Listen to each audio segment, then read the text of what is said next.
Hey guys, welcome back to Critical Flick. Today I'm reviewing Finch from Apple TV+.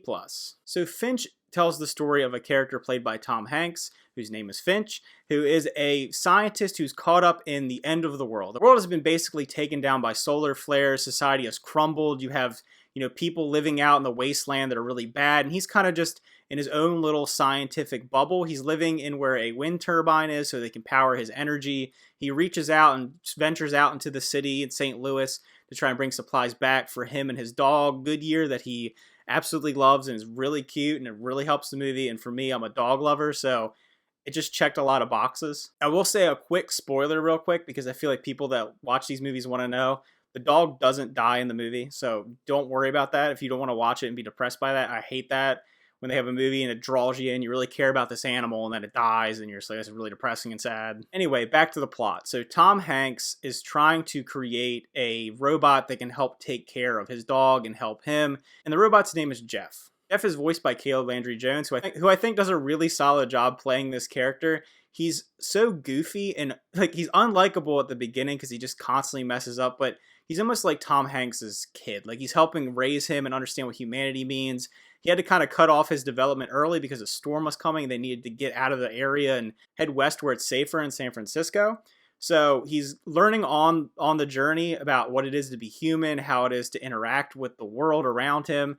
And it's really heartfelt. Tom Hanks gets frustrated with him, but then it's almost like he's, raising him as a child to take over for him. And you learn as the story goes along.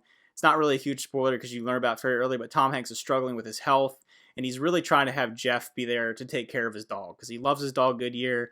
He wants to have someone there with him. He knows he's not going to live long enough to take care of him.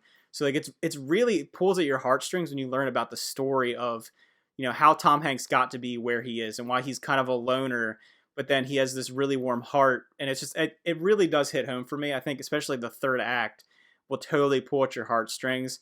I will say it's a little bit of a bittersweet ending. I won't spoil the ending of the film, but I like the route they decided to go with it. I think the CGI in the film looks really good, especially for Jeff. It feels very believable. He's in most of the movie, and I never felt like it looked bad. His movement, everything about it looks really good. It's definitely a high-budget film as far as that goes.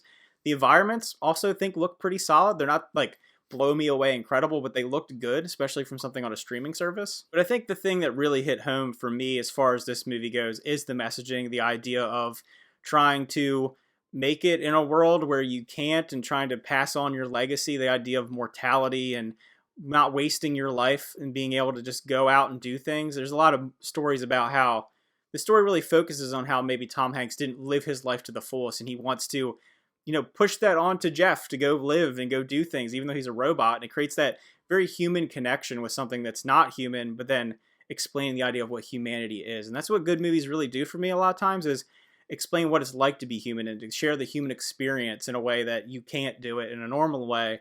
And I like the idea of having him with his dog and Jeff coming together and learning about the world in retrospect. You know what I'm saying? The one knock I could have on the film, and I guess that people could say, is that it is a little slow. The movie does move along a little slowly, and the story is very basic. It's just them trying to travel from point A to point B, and then their relationship building along that journey to finally reach the end.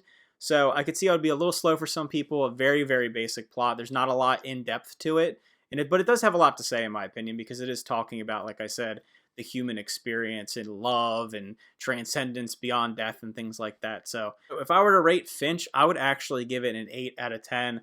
I know it doesn't have the most amazing reviews, but for me, it's one of my favorite movies of the year.